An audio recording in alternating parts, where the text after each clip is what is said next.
Welcome to the Career Wanderlust podcast, your compass for new career horizons. Today, we are speaking with Robert Collins. Robert has launched and managed the marketing and communications programs for some of the world's most recognized technology and consumer brands. As a senior marketing and communications executive with over 15 years' experience within the B2B tech and consumer tech industries, he is dedicated to transforming businesses and driving growth. Robert has launched and designed communications programs for the likes of Cisco, HubSpot, SAP, Oracle, Salesforce, Sony Electronics, IBM, and so many more. He has led and managed the tech practice for some of the top communications firms, including Fleischman Hillard, Shift Communications, RacePoint Global, Lewis Communications, and the Gateway Group. He's also an avid comic book collector and movie trivia aficionado. Robert designs and manages go-to-market communications programs and speaks at conferences and universities about the evolving role of digital, social media, and communications to drive rapid growth and build organizational movements. Wow. Really excited to learn more. Robert, Wow. thank you for joining us on the Career Wanderlust podcast. More than welcome. Thanks for being here, and thanks for the very, very nice intro. I really do appreciate it. Makes me still. Why? I must have done that more than just 15 years. That's too more here. Well, and it's amazing when you take a look back at your career. It's amazing how much we all do, right? I mean, just the things that get accomplished within a year, let alone 10, 15 years. It is incredible what we can pack in. So on that, I'm sure you've had a lot of amazing career advice throughout your career. Is there any piece of advice or belief or something that you've carried with you that has helped you the most throughout your years? I guess there's a couple things here across the board, but I think one of the elements here through an entire career is that, the world changes along with what you're doing that way. So make sure you're always keeping updated with regards to your community you're working with, the technology your clients are working with, how people actually are engaging with that. But my number one rule, actually it was two, was very simple. One was, I love it, little pause. When you have a doubt, when you have a problem, you got a gut feeling something's going wrong or something's not going the right way or something's not happening. Take action.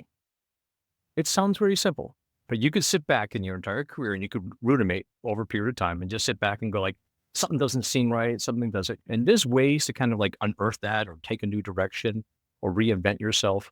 But when you sense an issue, take action.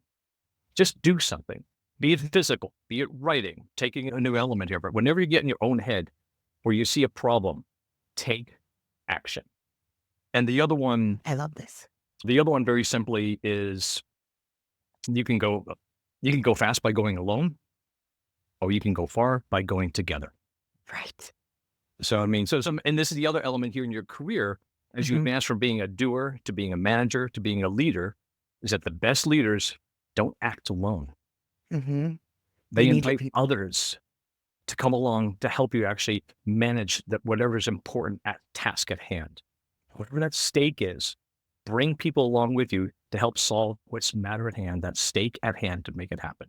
And it's a challenge. And that's the other element is in your career, you could be an amazing executioner, but how do you lead? And then how do you evolve and transform yourself? And how do you take action along those steps to recognize what I need to shed and what I need to learn and what I need to learn from others and how I'm going to make that grow. Yeah, I love this. A foundation element here is that you can't do it alone and you shouldn't do it alone. But whenever there's a sense that there's a problem, take action. Yes. I love that because like you said, when you're having a sense that there's something wrong, what have you, because a lot of time that brings that fear and uncertainty because you're not sure what's going on, right? And I believe that action is the antidote to fear 100%. And really it is that action just kind of moves you forward. It snaps you out. It's a great advice all around. And then moving forward with that, the leadership, I'm curious because there's a lot of people who will move from an individual contributor into the management leadership role. And a lot of times they're not given education around that or training around that. I'm wondering if there's anything from your own experience that you would share that you feel is pivotal in that transition, if you will, going from that individual into a manager and more than a manager, but a leader. What would you share that's really important in that transition? I guess there's two things: a real simplified focus of what's important and helping Mm, people prioritize. If you get down to that, this is what's important. And it's a cultural element here. This is how we always deliver high quality work. And this is what's important this month, this year. Knowing just a core element, these are our core values mhm. as an organization or as a team and how we respect one another. The other one is as crazy as is communicating. I think the job of any effective leader is to communicate really articulately your vision and what we need to do. Yeah.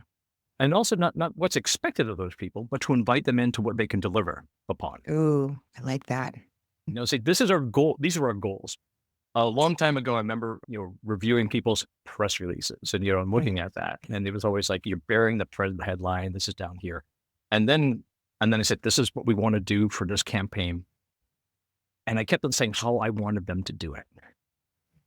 And then I realized I need to step away and say, these are the goals and results we want and the feedback we want to get along the way. mm, Let me just sit back and see what pathway they take to achieve that goal. Find the thing that inspired them, connect with them, sparked a light within them to do something in a different particular manner.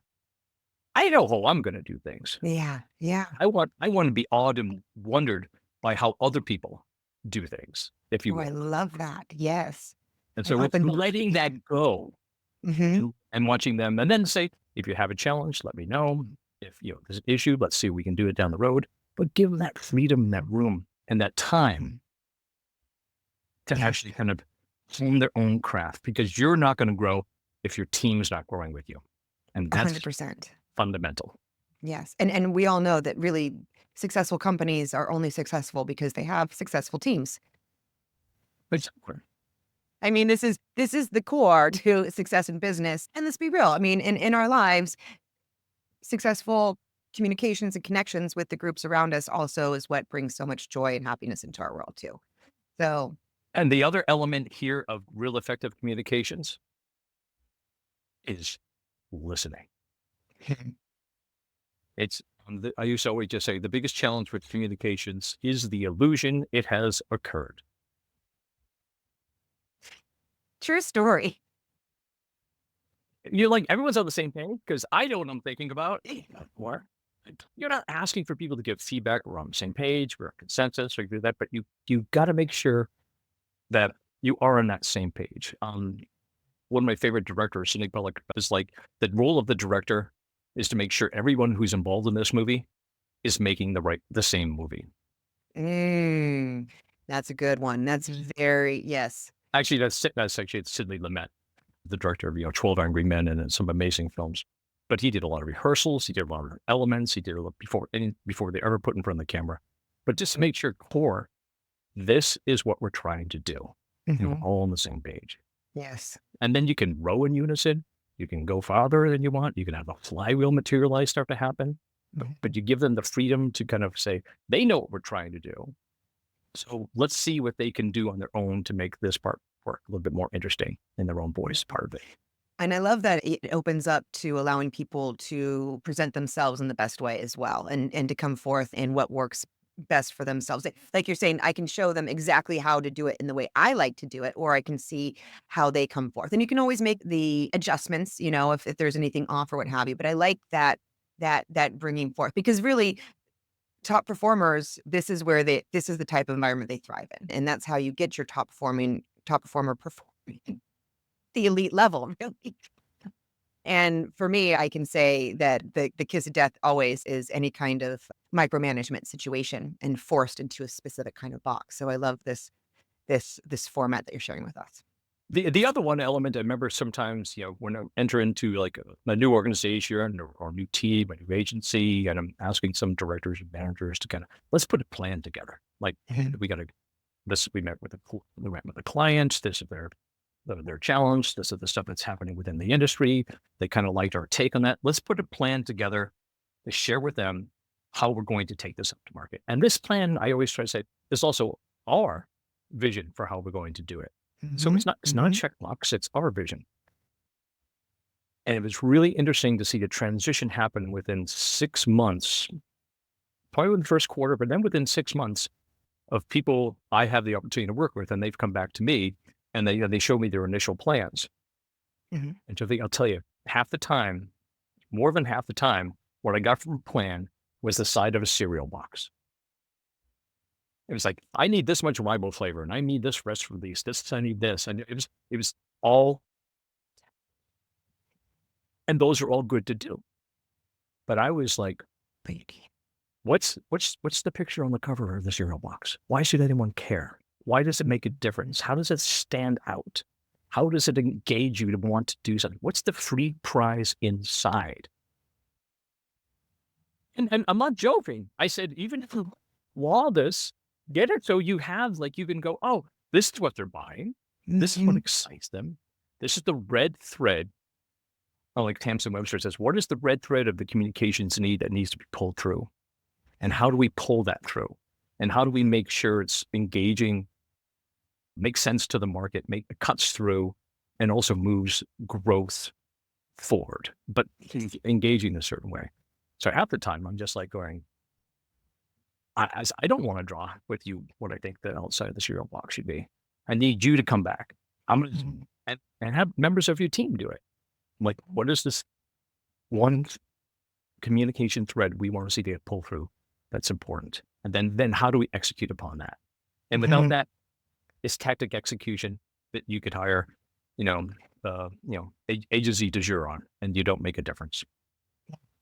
And I really love the cereal box analogy. That really works for me too. Because I can see myself applying that to multiple other things, as I go along. Be like, wait a minute. Well, what's the picture? What's the toy inside? What's the free toy inside? What's the thing that's going to make me? I'm excited about this because of that. Yes, exactly. And the other element here, I think, in your career is not just executing a communications program. It's really helping with each unique client or project or anything of that nature, crystallizing what is that one unique voice that is unique to that. And I think you'll never be successful or ever do amazing work if you can't work with other people who can articulate what's important, or you're not working with enough of the leadership team or key stakeholders who can give you enough time that share the 10 things they think are important, that you can feel comfortable enough to pull away until we get back to the kernel. Yeah. Like, why did you start this business? Yes, I was going to ask you, are there any go-to questions that you go to when you're trying to get to that kernel, or when you're trying to dig in, or trying to find stories, or is there anything you guys have go-to for yourself?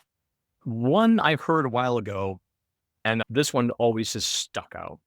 And it was like, this is working with somebody who's not per se a startup, but an established company or something, is if your main customers, you had an opportunity to speak with them. And if, let's just say it'd be a product or a consulting service or software as a service or something like that. If your offering was not available to them tomorrow and they couldn't get access to it for like 2 weeks, what would they miss the most? What would they miss the most? And why? And you kind of get to that part of it of like, it's not a feature. It could be just a feature functionality. It could be this other element here. But I think that one always kind of gets them to sit back and go, you can sit back and say, what is the problem you're solving? But you say, what would they miss the most? Let's get into the juice. It's the meat of it all, right? That's what makes it move. It's like this is and the other element I try to instill with what so many initiatives and elements of this nature is, if you're building in any initiative you're doing, be it communications, be it marketing, be it branding, be it customer experience, be it customer service.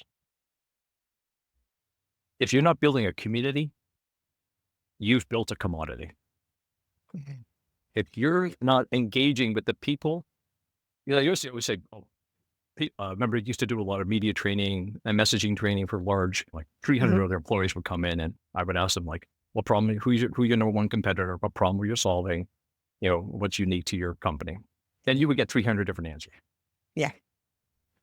But I remember answering this is that the media do not care about you, your company, or your product or your leadership team. They care about what they think is important to the industry, Mhm. and they bring their own biases and experiences to it. Mhm. So how do you cut through it and make whatever you say important? And please stop talking about yourself. Talk about What do don't you talk do? about your don't talk about your product. Uh-huh. Talk about what your product enables. Right. The impact, the meat, the sauce, exactly what you're getting to, right? And if you just flip that, and then you create marketing and communications programs that don't say we just launched a new product as A, B, and C, and here's a new feature functionality. That's one step. Mhm. You create content about we understand your needs, your pains, your pain points, your interests, and your passions, Mhm. and your roadblocks. If you created nothing but content about how do you address roadblocks to help your industry get over those things, you become the go-to trusted resource because you're not selling hype. You're selling a Mhm. path. You're selling a pathway. Mm. And if your communication strategy says, "I see you, I hear you. I'm not telling you this is what it's like in the top of the mountain. I'm saying here's how you need to prepare to get to base camp, Brilliant. and here's how you go along to get it that way." You can really move mountains. I was working with an Mm. analyst firm for Yes. for a period of time, and they changed their entire motif from being one of the top IT analyst firms that really was focusing upon, what's happening with networking, what's happening with security, what's happening with mobility, what's happening with these retail and Mhm. various industries. And they put everything through a lens of CX. Okay. So what does it mean from a customer experience standpoint? Issues that are happening in this industry and issues that are happening here. And it went over amazingly. People loved it because that was a Oh, wow. big CX moment. Like, Mhm. what do I do with my data privacy that actually will ensure a better trusting experience with them for my customers and my customers' customer? Mhm. But here's the thing. Within a year or 2 years of doing that, and people go, I got the Kool-Aid, I've got the lens, I need to know this. And you do events and your communications around, and everything comes through a filter with regards to what industry is going on, how does CX move, and the reports that they're doing, and what does it mean to the market. As people were like, okay, we bought it. How do we do it? Right. How do I get to base camp? Mhm. You sold me on what the top of the mountain's going to look like and what that Mhm. view is and how that's my true north compass.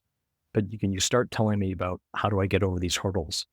It's about effectively communicating a model or process of shift to help other businesses grow Mhm.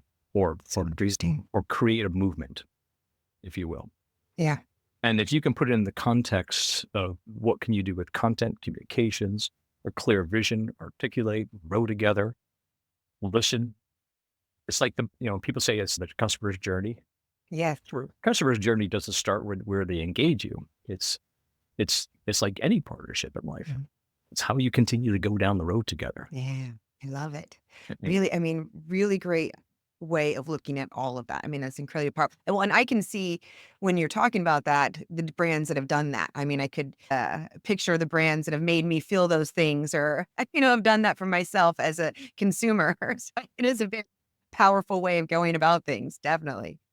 Now, it's not easy. It, no, it takes strong leadership to do. some And serious talent. No, no, no doubt. yeah, I will also say it also takes, I love the word talent. It does take talent. It takes more than that. It takes commitment and consistency over talent. Mm. I will So, throw that so much out. does, doesn't it? I mean, really, let's be real. Commitment, consistency always override. Yeah. The old adage is we don't rise to the level of our goals. We fall to the level of our Mm. habits.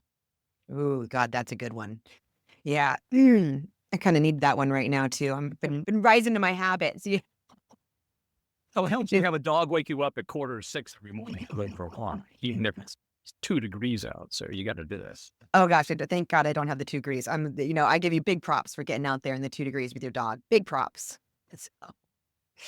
Now, Robert, I love a story. Could you share a story of something that happened in your career that turned into an impactful lesson for you? And by sharing it, it might help other people's by hearing this experience that you went through. Yeah. Well, one element that kind of comes to mind, I was thinking about this, but it reminds me of like no one recognizes that they're in the Renaissance period when they're in the Renaissance period. You know, Right. you know, if you will, it's just a small shift that happens, and we all go through our careers in life where all of a sudden, something happened. You either made a very definitive decision, or it was something that's kind of a new opportunity presented itself, and you didn't know where it was going to go or not going to go, but it interested you, Mhm. and you were like, you should. And I said, let me pursue that for a little bit. You're pulling on something that seemed to be of interest to you, and then you said, I don't know where it's going to go, but I'm going to take the time to do it. Yeah. I was back at Ship Communications back in the day when we were kind of one of the premier agencies that was really focusing on how to effectively use social media. Hmm. Yes. We were being Same here. contacted by some of the larger global agencies that going, how do you guys, how do you get this, if you will? They were like, we still want to put like how we control things, but in a social media manner. And, Yeah. it's about listening and engaging where they are. Yeah. And we wrote guidelines, and we wrote like tenets that you should be doing for social media. It's not about you; it's about your community. And then one of the other ones is whether you realize it or not, you've become part of that community. But just by witnessing, you're also a part of it, and you're impacting it.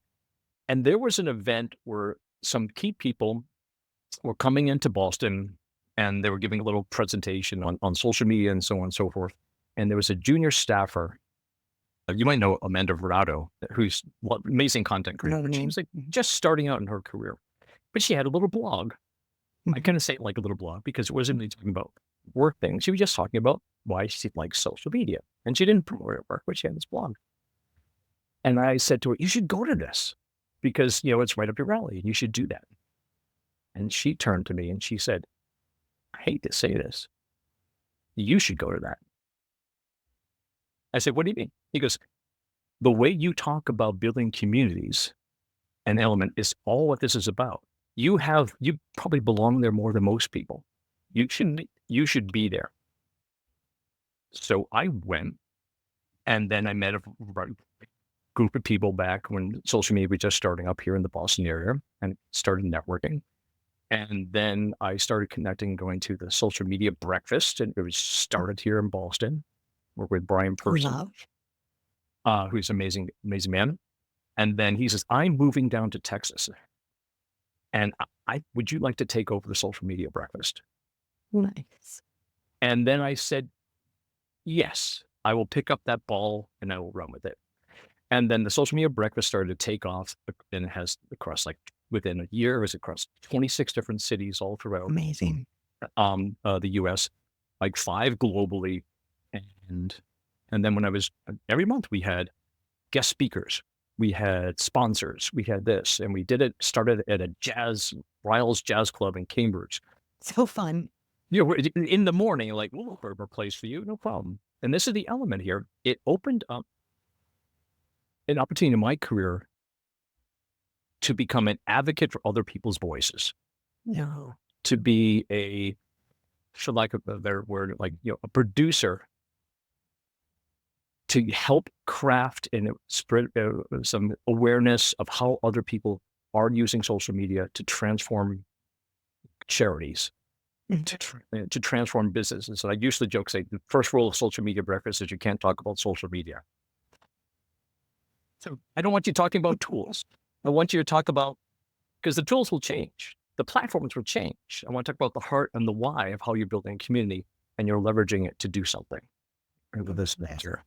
And so this is still happening, correct? All over. I mean, Yeah, it's still happening. They slowed down a little bit here in Boston, definitely around the pandemic, across the board and things of that nature. But for me and that forum helped other people who became hosts, if you will, and producers in their era. Those people became networking influencers in their own area. Yes, yes. I think this is Um, great. Well, and and for people listening, I mean, if they're interested, are there still groups that people can join? yeah, I'm wondering. absolutely. Yeah. Yeah, I think that's great. I was about to say you could reach out to me in a certain social platform that I used to be active on, but I decided not to be as active on lately. But I'll leave it at that. Yeah. Which platform are you most active on where people could get in touch with you? What'd you say? Probably LinkedIn. LinkedIn? Perfect. Yes. Nowadays. And I'll LinkedIn include the and link a too. little bit of blue sky. Yes. How do you feeling about Blue Sky?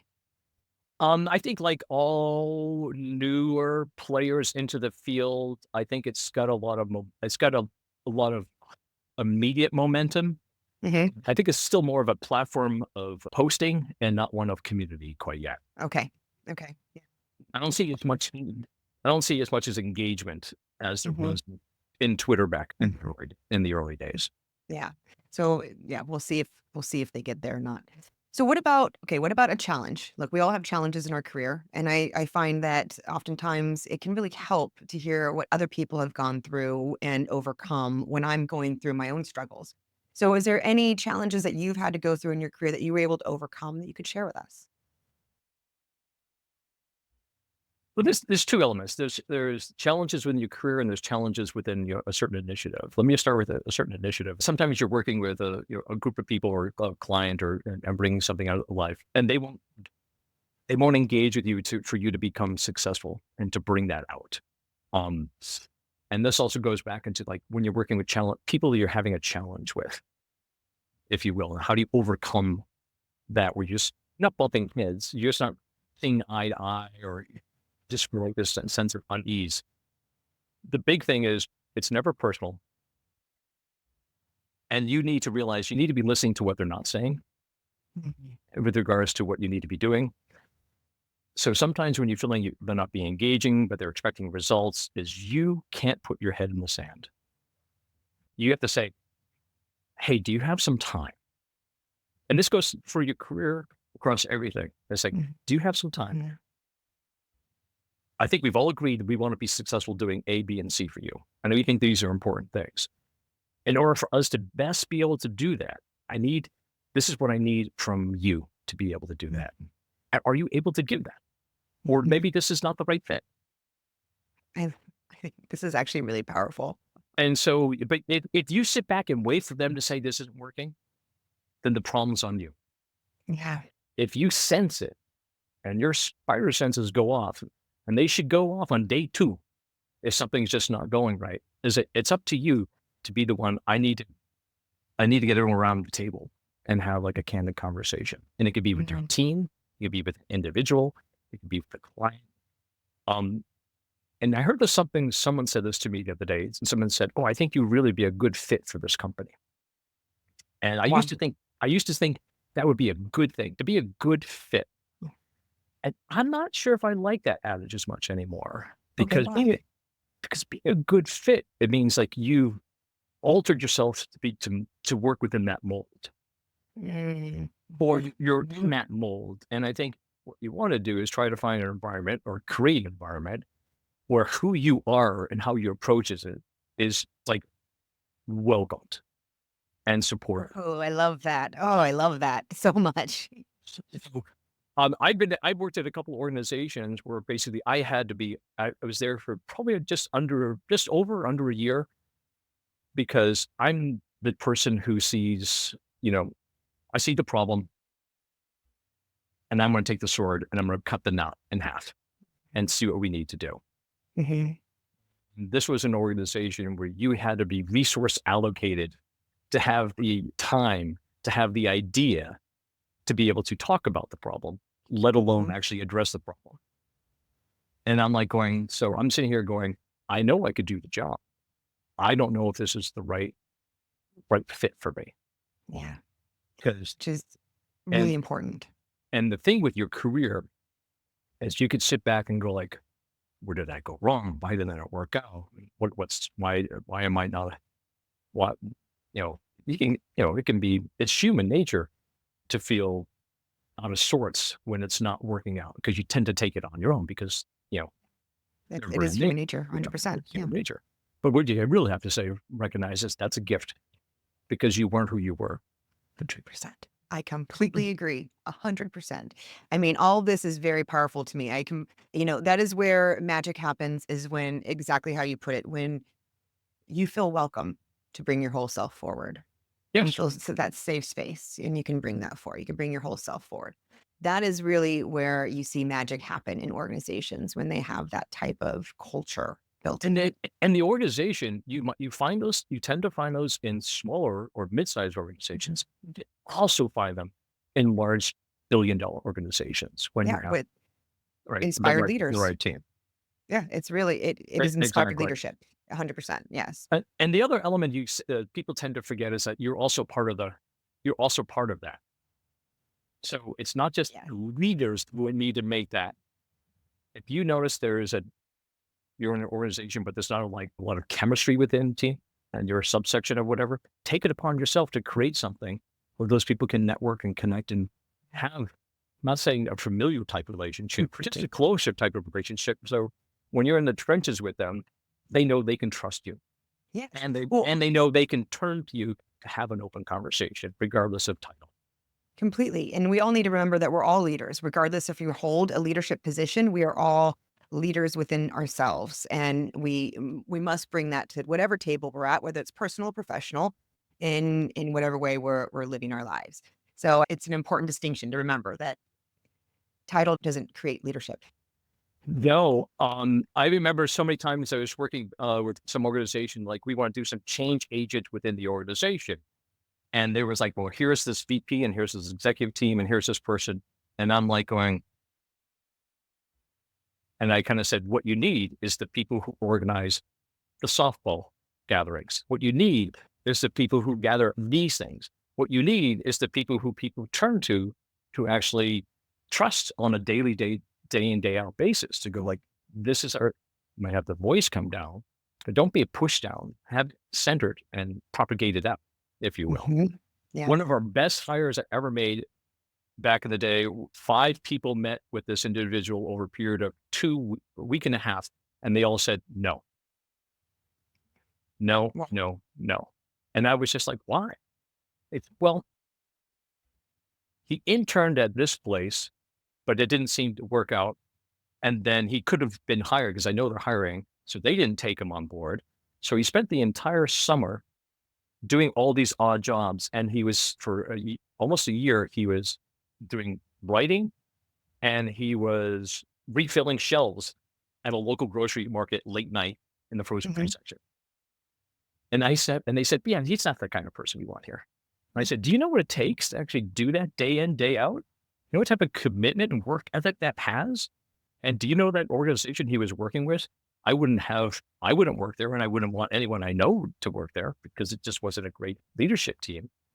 So if you're judging this person by what I consider a strong, work ethic, I said, look again and get that person back in here and take a look at their writing. I love it. And because you got to look at the whole Big individual picture. and this is the other element here, character over talent. Oh, God, yes. Seriously, character is so, so important. And that it's a struggle that's been happening for many people, I would say. There's been some character issues You know, in the business world. yes. And the other element here is very simply is when I say character is also your own character. You have to practice what you preach with regards to character. And you have to check yourself and not be reading your own headline as you advance in your career. You need to Mhm. be just as nurturing to the people coming into the organization as you had the opportunity when you did across the Mhm. board, and instill that within your team to do that as well. Absolutely. I don't care what your title is. I mean, sometimes someone has to be a grown up and says, this is what we need to do. And this is the time we need to do it and lead, but you need to make sure you're taking care of your staff. Yes. If you don't do that, you're not going anywhere. Yes. You're going to lose your staff. You're not going to have the team to build. And like you said, right back in the beginning, if you really want to go far, you go together. Yeah, exactly. So the challenge coming is every once in a while you might believe in your own headlines and think this all is going to happen, but you have to reinvent yourself on a regular basis. Then go And back what's to your your advice around that, though? What do you mean by that when you say that? Like, how do you do that yeah, on a daily basis to keep yourself from reading your own headlines, if you will?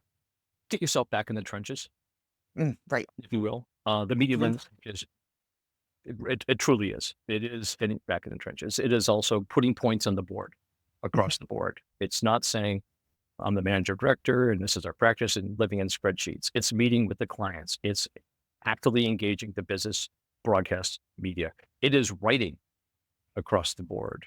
It is taking the hits for the team Mhm. because the buck does stop Really good advice. Really with good with advice. with you.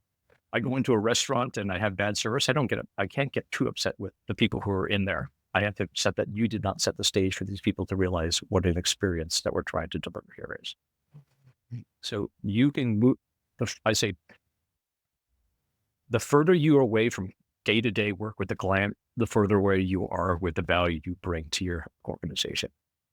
I completely agree, and I think that that goes across the board with majority of positions and situations that we find ourselves in.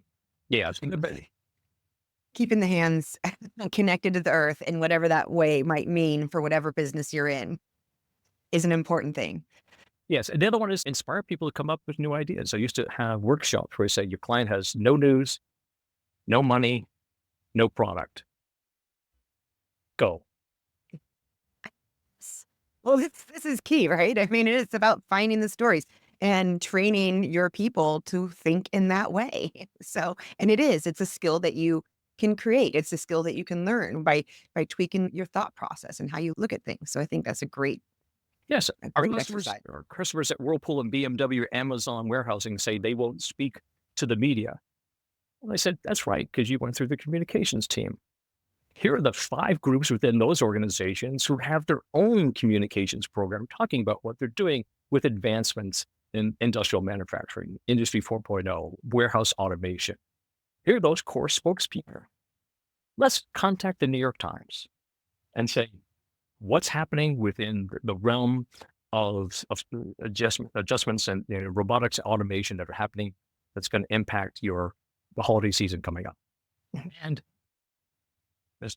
we came up with the line. This is not one gift that you've ever, this is not gift that one that you ever purchased or received that did not be touched by an autonomous robot this holiday season. And the person goes, that's interesting. Let's explore that.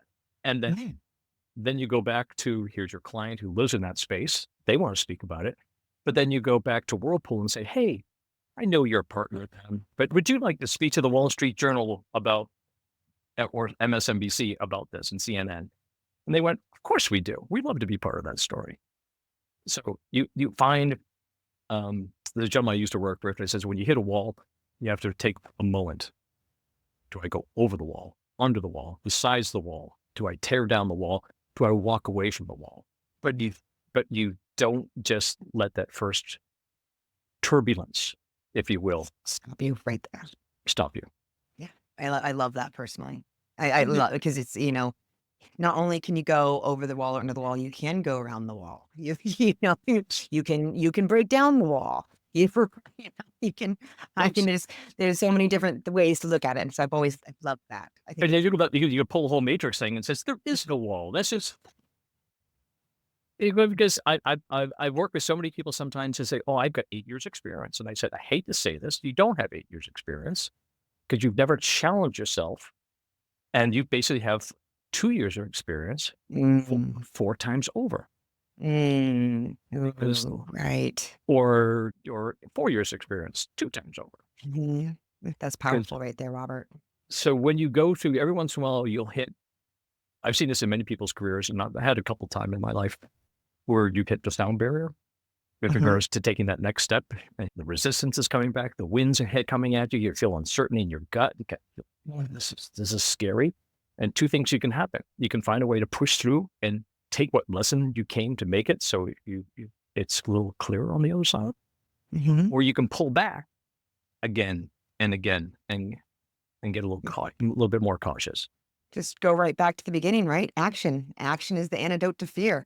Push yourself through onto the other side of your comfort zone. That's where all the magic happens. 100%. Yep. Basically, I think it was Bowie who said, Whenever you get a sense of fear and trepidation as to what the next step is, that's when you leap. That's That's when when you you do it. leap. Oh, I love it. Yes. Agree, agree, agree. So, okay, we've talked about so many great things, and I am sure a lot of these great things that we've talked about, we have learned through reading. So, I talk about this every episode. I'm passionate about feeding our minds in a proactive way. We are fed constantly. So, I would love to know, Robert, how do you proactively feed your mind? Is there anything that you've read, watched, or listened to that has helped you that could help others? Um, I'm a big bibliophile and cinephile, so I'm whenever if you want to find me where I kind of nurture myself, it basically is getting lost in a bookstore. I think there's some core classics I think you should be reading if you're entering into this field or just kind of re-engage back in this field. I'm a big fan of David Merman Scott's The New Rules of Marketing and PR, which Mhm. is a fantastic book. Anne Hanley's book on writing, which is absolutely fantastic. I think it's just called Everybody Writes. Oh, yes, yes, that's I've heard okay, I've heard really good things about that actually. It's fantastic. It's just basically learning how to give yourself the discipline to find your own voice and to bring it out across the board. Other books I would kind of recommend if you're looking to like, how can I start to create new connections and new habits across the board? And I do recommend James Clear's Atomic Habits. Mm, I love James Clear. He's I'm pretty a fan of his fantastic. newsletter as well. Yeah. And here's a big thing. The books are nice. So this is great. Listen to the podcast. There are work programs in here. Go to the website, listen to YouTube videos, take it whichever medium modality you think you can that's going to find the inspiring for you to do it. But if you're looking to how do I create steps to change certain things in your life, professionally or not, I would recommend this one. Yes, and Other that's a big key. That's how you change things is figuring out how to make the steps to make it happen. So it's really a great baseline for things. Yeah, no, once again, it's habits and consistency. And how do you then unwire as much as rewire? Yes, unwire the negative things that are bringing you back and then rewire the things that are moving you forward. It's a really, really important distinction, definitely. And they start with small ones. I remember one time a gentleman was just like, got a personal trainer to get fit. And and he said, what were your biggest challenge? He goes, just keeping it going, if you will. And so, what the personal trainer made him do for the first 3 weeks? Baby steps, really little baby steps. The first 2 weeks would just show up at the gym. Yeah. Just show up. Don't even go in anywhere. Just show up. Getting yourself in that habit. Just show up. Really smart. Really smart. The other book I would recommend, he's a music producer. You've probably heard of Rick Rubin. The Creative Act, Way of Being, is almost like an inspirational tome, if you will. It's basically about when you're creating something, it's a focus of like how you feel about it, and you should be doing the act because it registers to you. And Your own personal tuning fork, if you will. exactly. And if you're trying to like, I'm doing this and how it may work for somebody else, or is it personal to you? And if you can find that, and then it becomes outlets in your writing, in art, in life, in music, and things of this nature. So it's a pretty cool looking book too. Oh, that is a cool looking book. I like that. It's on my list. I have not read it, so I'm excited to get some new suggestions. He's a little bit all over the place, but if you're he is so funny. He's one of the top end music producers. Work some of the most amazing bands and artists that you've known, and he doesn't play a musician, doesn't play an instrument, doesn't know how to write music, I love it. but he helps people like find their core of who they are. You see this painting behind me? Yeah. Yeah. It's a piece of a friend of mine is out on the West Coast. He always he was an artist. He was trying to like bring his art to life, and he wanted to show his work in galleries Mhm. in the Bay Mhm. and become a professional artist to live by, to make a living. And it wasn't working. It wasn't working. Wasn't working. Wasn't working. He wasn't breaking through. And he says, "I'm about to give it up." And I said, "Before you do, let me just ask you one question. What are some things you're absolutely passionate about yourself that you would do that when you were young that still excite you or have a sense of imagination or like spark in your life that you still kind of like today?" Yeah. Yeah. And he goes, "Yeah." I go, "What are they?" He goes, "Robots and donuts." And I said, "Do yourself a favor. just draw nothing but robots and donuts for the next 3 months. And guess what? It took off. Love it so much. It took off. And then he's in galleries. He's all over the place. One of his things was the Rock'em Sock'em robot, the red bomber, or the red rocket was in the big print in the Big Bang Theory in the back. Oh my goodness, that's amazing. That's fantastic. Kids across the country like some of his work, and they drew their own robots and donuts pictures, and they sent it to him. And he's like this darling now in this whole industry. And it's because he goes, this doesn't work for everyone, but what I think I try to do is to help organizations, companies, find that one red thread that's core to what they're trying to do and really make it forefront. Yeah. And then and bring it out. Yeah. Well, and listen, it's just excellent advice to anyone to find that whatever it is, that tuning fork inside you, whatever that thing. So like, asking him, but what you love robots and donuts, just focus on that. Here's the thing. Even if it didn't take off, even if it didn't get him in the gallery, okay, let's just say that none of that happened. I guarantee you he had exponential joy making all of those robots and donuts. And here's the truth in life. When you bring more joy into your life, you bring more success into your life. It's just truth. If you have joy in your personal life, you're going to do better in your professional life. It is all connected. So I think it's just really excellent advice all around. Thank you. How you view the world becomes your reality. Absolutely, 100%. So, and that's why I like working with businesses in the technology space. It's moving so fast, it's changing so right, and it's like I'm the producer, and I get to work with all these different amazing artists, and I'm like, how can I help you find your voice? And that's how I like to do this as part of my. Isn't it so cool? That's so cool. Career. Yeah. Okay. You know what, Robert, this has been amazing. Before you go, I'm just going to ask you my final question. I believe we all have superpowers. Some we're born with, some we develop over time. And I would love to know what your personal superpower is. Is there any personal superpower you developed over time? I'm a comic book aficionado for a long period of time. So before it became cool. You were pioneering that. Okay. All right. But with that said, there were some elements here. A big fan of the X-Men back in the day with Kirby and Stan Lee, but Professor Xavier across the board as a leader in that place, telepath. But the element here is that basically I can hear what people are saying without them saying. And I think that's become my superpower because I can sense when something's registering. I can sense when something's not registering. And then I can try to figure out how can I course correct it to get to the real kernel of truth in there, what the issue is or not is. And it also goes back to there are things that when people are not talking about certain things, it's either they're avoiding them or they don't want to have that confrontation with you, or you're not getting that sense of collaboration that is going to be important to it.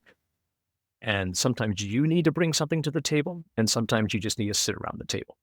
The big thing is you need to take action. And I think I can sense a lot of when you're not hearing something. That's 10 times more telling than when they are just talking. It's a big superpower. You know how to adapt, how to move, what to bring forth when you're able to read someone, their body, all of the quiet aspects. I mean, what is it? Don't they say that we're communicating 70% of our communication is nonverbal? I think the number actually might be bigger than 70%. So there's body language, and then there's just the verbal cues, and then there's just the audio cues when it's just voice. So it's so important when you just go down to the written word. There's so much opportunity, but there's so much signal to noise ratio loss if you don't do it right. I agree. I'm going to throw one last question out. I want to know, what are you sure of in life, Robert? Wow. All right. What do I? Okay, here, right. 3 things I'm sure about in life. Yeah. Power friendships. Agree. The spirit of creativity. Oh, agree. And chocolate and coffee. I disagree on the coffee. In on the chocolate. But wait a minute. Great answer. Creativity is to create anything and actually manifest it into reality, whatever that may be. Yeah. Building a business, writing a poem, writing a song, putting a dot on a piece of paper, whatever that may be, going to a concert or just sitting quiet and listening to a podcast. That's art of creativity, and experiencing that is important. Oh, completely agree. It's my favorite. So, And friendships. thank you so much. I am so grateful you came on and shared all your wisdom with us. I really appreciate it. Thank you for taking the time. Thank you, Jolie, and so good to see you, and we'll see you out in the game. Definitely. Okay. Thank you for joining us on the Career Wanderlust podcast. If you find value in learning from others, give us a like and subscribe. If you're looking to grow your communications, marketing, public relations, or sales and biz dev team with the best talent and quickly, check us out at paradigmstaffing.com and submit a request. We are wishing you a most successful and fulfilling career. Until next time.